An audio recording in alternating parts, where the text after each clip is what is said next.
Hello students, welcome back. Today we are going to continue our chapter Rights in the Indian Constitution. आज के lecture में हम किस concept पर, किस टॉपिक पर बात करने वाले हैं? आज का हमारा जो टॉपिक है that is right to life and personal liberty.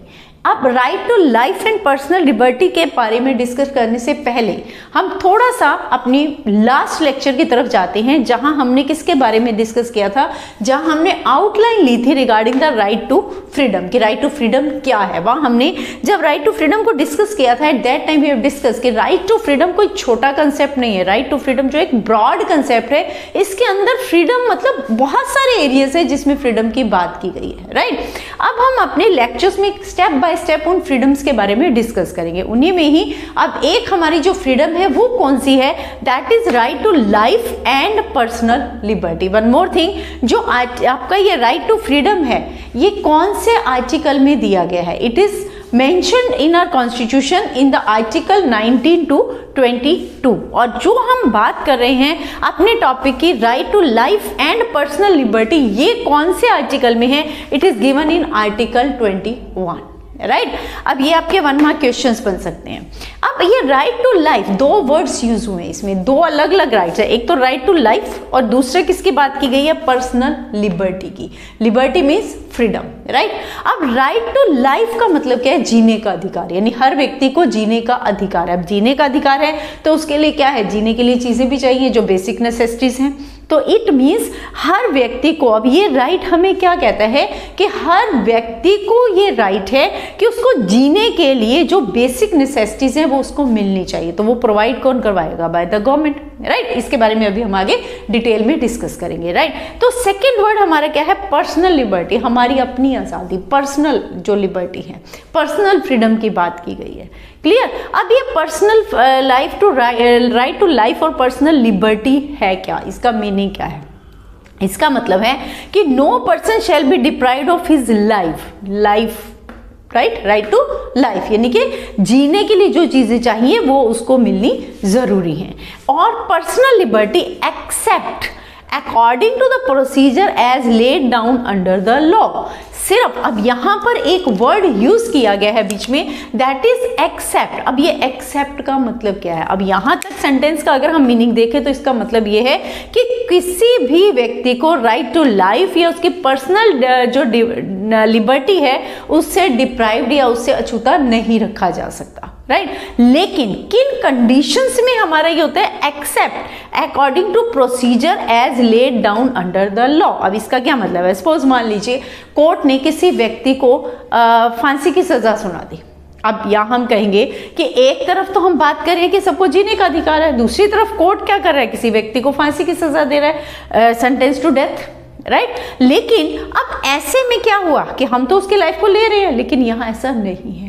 अब यहाँ क्या है, हमने पीछे ये भी डिस्कस किया था कि आपके राइट में भी कुछ रिस्ट्रिक्शंस होती हैं कि आपका राइट एक हद तक है. आप उस लिमिटेशन को अगर क्रॉस करते हैं तो वहां क्या आ जाता है? वहां पर आपके ऊपर कोई ना कोई एक्शन लिया जा सकता है. क्लियर? तो ऐसे ही अब मान लीजिए एक व्यक्ति ने किसी का मर्डर कर दिया. अब मर्डर कर दिया तो इसका मतलब क्या है? उसने अपना जो राइट टू फ्रीडम था, यानी वो कुछ भी कर सकता है, उसको क्या किया? अपनी बाउंड्री को, अपनी लिमिटेशंस को क्रॉस किया. तो ऐसे में हमारे जो कानून है, जो लॉ हमारे बने हुए हैं, उसके अकॉर्डिंग क्या किया? क्योंकि उसने मर्डर किया तो कॉन्स्टिट्यूशन में मेंशन है कि अगर कोई व्यक्ति किसी का मर्डर करता है तो उसको पूरे होल लाइफ के लिए जेल में भी डाला जा सकता है. वो डिपेंड करता है कि किन सर्कमस्टांसेस में और किस तरीके से ये क्राइम किया गया, या फिर उसको फांसी की सजा भी दी जा सकती है. तो इसीलिए यहां पर क्या बोला गया? Except according to the procedure. अब जब व्यक्ति ने मर्डर किया, कोर्ट ने उसको फांसी की सजा दी, तो ये किसके अकॉर्डिंग है? According to the procedure as laid down under the law. सिर्फ उस कंडीशन में उसका जो राइट टू लाइफ होता है वो एक तरीके से उसको फांसी की सजा दी जाती है, उसकी जो लाइफ है उसको खत्म किया जाता है. अदरवाइज जनरली अगर देखा जाए तो दोनों को ही, किसी भी पर्सन को राइट टू लाइफ या पर्सनल लिबर्टी से डिप्राइव नहीं कर सकते. क्लियर?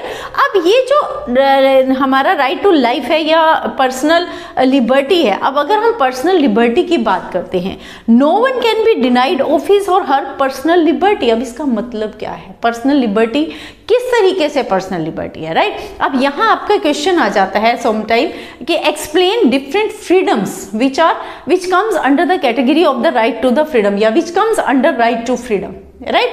और इसके अलावा अलग से आ जाता है एक्सप्लेन पर्सनल लिबर्टी और role played by the judiciary for the protection of right to life को या for the protection of personal liberty के लिए जुडिशरी का क्या रोल है उसको एक्सप्लेन करो। किसी भी फॉर्म में ये क्वेश्चन आ सकता है। तो ऐसे में आपका आंसर क्या आएगा कि पर्सनल लिबर्टी का मतलब यहां पर क्या है? इट मीन्स सबसे पहले no one can be arrested without being told the ground for such an arrest, कि अगर किसी व्यक्ति को कोई पुलिस आ गई, अरेस्ट करने के लिए आ गई, तो उसको बिना कारण बताए पुलिस अरेस्ट नहीं कर सकती। आपने बहुत सारी मूवीज में या सीरियल्स में भी देखा होगा कि एकदम से अचानक पुलिस आ जाती है तो जो हीरो है वो एकदम से पूछता है कि मुझे अरेस्ट क्यों कर रहे हो, क्या आपके पास कोई वारंट है, राइट? तो वो क्या है?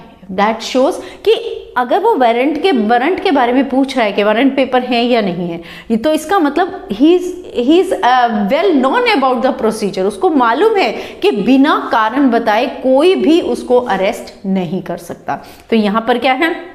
जुडिशरी ने हमें क्या दिया है? हमारा जो पर्सनल लिबर्टी का राइट है उसको प्रोटेक्ट करने के लिए हमें ये राइट दिया है कि बिना रीजन जाने कोई भी हमें अरेस्ट नहीं कर सकता। क्लियर? अब सेकंड आ जाता है इफ अरेस्टेड। अब मान लो कोई गरीब व्यक्ति है बेचारा, उसके घर पुलिस गई, वो तो डर जाता है, पुलिस उठाई और ले, क्योंकि उसको प्रोसीजर नहीं मालूम। वो नहीं पूछेगा कि मुझे क्यों अरेस्ट किया जा रहा है, रीजन क्या है, वारंट पेपर है या नहीं है। तो ऐसे में क्या हुआ? उसको अरेस्ट करके पुलिस ले गई। अब अगर अरेस्ट हो गया इन दैट केस तो क्या होगा? The person has the right to defend himself by a lawyer of his choice. उस व्यक्ति को राइट है कि वो खुद को डिफेंड करने के लिए, खुद को बचाने के लिए एक लॉयर अपनी मर्जी का हायर कर सकता है। वो लॉयर क्या करेगा? उसको प्रोटेक्ट करेगा। अगेन ये स्टेप हमारा किस लिए है? जुडिशरी ने ये स्टेप क्यों डाला है? Just for the protection of personal liberty, right? अब फिर से क्या हुआ? एक और तरीका अपनाया है। किस तरीके से राइट टू लिबर्टी, जो हमारा पर्सनल लिबर्टी का राइट है, उसको प्रोटेक्ट किया जाता है। It is mandatory for the police to take that person to the nearest magistrate within 24 hours. सबसे पहला उन्होंने कहा कि बिना रीजन के कोई अरेस्ट कर ही नहीं सकता। सेकंड में क्या बोला? इन केस अगर अरेस्ट कर भी लिया तो लॉयर के द्वारा वो खुद को डिफेंड कर सकता है, राइट? तीसरा क्या है कि अगर पुलिस उसको अरेस्ट करती है तो 24 आवर्स के अंदर अंदर पुलिस को उस व्यक्ति को, उस एक्यूज्ड पर्सन को, हम किसी भी पर्सन को तब तक क्रिमिनल नहीं बोलते जब तक उसके अगेंस्ट जो चार्जेस लगे हैं, जो उसके ऊपर इल्जाम लगा है, वो प्रूव नहीं हो जाता। तब तक उसको क्या बोला जाता है? एक्यूज्ड पर्सन, आरोपी व्यक्ति, राइट? तो पुलिस को विद इन 24 आवर्स उस एक्यूज्ड पर्सन को मैजिस्ट्रेट के सामने लाना पड़ता है। क्लियर? देन अब ये क्या है हमारे, ये स्टेप किस लिए हैं? ये सिर्फ इसीलिए हैं सो दैट हमारा जो एक फंडामेंटल राइट है, राइट टू फ्रीडम के अंडर आता है, दैट इज पर्सनल लिबर्टी, उसको किसी भी तरीके का हार्म ना हो, राइट? और वो प्रोटेक्ट हो पाए, वो सेफ रह पाए। देन अब फिर आ जाता है नेक्स्ट, हमारा आ जाता है राइट टू लाइफ। ये तो हमने बात की, ये हमारी पूरी डिटेल एक्सप्लेनेशन किसके बारे में थी? Regarding the life, right to personal liberty, की पर्सनल लिबर्टी को प्रोटेक्ट करने के लिए जुडिशरी ने क्या किया, क्या रोल प्ले किया है। अब बात आ जाती है हमारा जो सेकंड पॉइंट है इसमें, that is right to life. अब राइट टू लाइफ मतलब जीने का अधिकार। अब जीने का अधिकार है, जैसे मैंने अभी पहले बात की कि जीने का अधिकार का मतलब है कि हमें भी जीवित रहने का हक है। अब जीवित रहने के लिए हमें क्या चाहिए? बेसिक नेसेसिटीज, अच्छी हवा चाहिए, एक रहने के लिए घर चाहिए, पहनने को कपड़े चाहिए, खाने को खाना चाहिए, तभी तो राइट टू लिव हमारा होगा। तो वो कौन प्रोवाइड करवाएगा? अगर गरीब व्यक्ति है, सड़क पर सो रहा है, तो ऐसे में जुडिशरी क्या करती है? कोर्ट क्या करती है? गवर्नमेंट को ऑर्डर करती है कि वो आपका व्यक्ति है, इस कंट्री की पॉपुलेशन का एक हिस्सा है, तो इसलिए उसको ये सारी चीजें जो बेसिक नेसेसिटी है लाइफ के लिए, वो प्रोवाइड करवाना किसकी रिस्पॉन्सिबिलिटी है? गवर्नमेंट की, राइट? तो तो यहाँ क्या है, right to life is just confined to a guarantee. Right to life क्या है, गारंटी देता है against taking away of an individual's life, कि आप किसी भी इंडिविजुअल की लाइफ को ले नहीं सकते, बट हैज वाइडर एप्लीकेशन। केवल ये नहीं कि उसकी इस लाइफ को सेव करना, लाइफ को सेव करने के साथ साथ ये बहुत वाइडर कंसेप्ट है। वाइडर कैसे हुआ कि लाइफ को सेव करना, ठीक है, जीने का अधिकार है, लेकिन जिएगा कैसे, उसके लिए उसको क्या चाहिए, उसको खाना भी चाहिए, उसको हवा भी चाहिए, उसको पानी भी चाहिए, क्लीन वाटर भी चाहिए, रहने के लिए मकान भी चाहिए। तो ये सारी चीजें इसमें इंक्लूड होती हैं। तो वो क्या है, इसीलिए क्या बोला गया है, but has wider applications, right. अब इसके लिए सुप्रीम कोर्ट क्या करती है, इसके लिए जुडिशरी क्या करती है, Various judgments of Supreme Court have been expanded the scope of this right। बहुत सारी जजमेंट्स दी गई जिसके अंडर इस राइट को और एक्सपेंड किया गया, इसको और बढ़ाया गया, ताकि इसमें हर चीज आ सके जो कि जीने के लिए जरूरी है, जो कि लाइफ के लिए नेसेसिटी है, राइट। तो कौन कौन सी सुप्रीम कोर्ट ने क्या कहा, that ruled that this right also include, जो हमारा राइट टू लाइफ है इसमें क्या क्या चीजें आती हैं, right to live with human dignity free from exploitation, कि जो हमारा जीने का अधिकार है, इसका मतलब है कि हर व्यक्ति को डिग्निटी के साथ जीना है, सेल्फ रिस्पेक्ट के साथ, हर व्यक्ति को वो सेल्फ रिस्पेक्ट मिलनी चाहिए, as well as free from exploitation, कोई भी एक व्यक्ति दूसरे व्यक्ति को एक्सप्लॉयट ना कर पाए, क्लियर, उसकी भी आज़ादी उसको होनी चाहिए। Then right to shelter and livelihood, अगर वो लाइफ उसकी कब होगी, जब उसे रहने के लिए शेल्टर मिलेगा, घर मिलेगा, साथ ही साथ लाइवलीहुड, कुछ इनकम सोर्स भी तो होगा, जीने के लिए जो चीजें चाहिए वो भी तो उसके पास होनी चाहिए।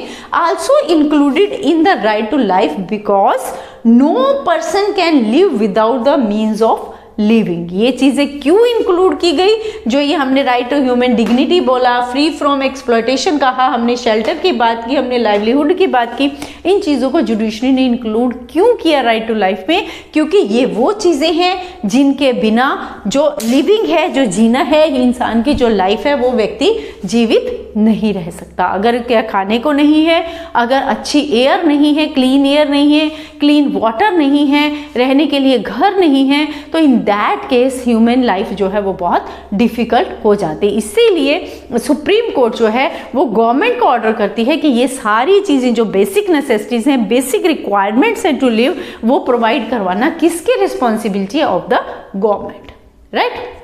इसीलिए गवर्नमेंट क्या करती है, जो PDS public distribution system and all जितने भी बफर स्टॉक्स वगैरह बनाए जाते हैं, ये सब किस लिए किए जाते हैं, ताकि हर व्यक्ति को जो बेसिक नेसेसिटी है राइट टू लिव के लिए, वो सारी उनको प्रोवाइड करवाई जा सके।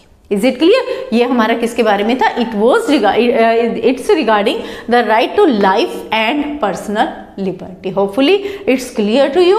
If you have still any problem और कहीं पर कोई कंफ्यूजन है, go to the comment section and write there. Thank you.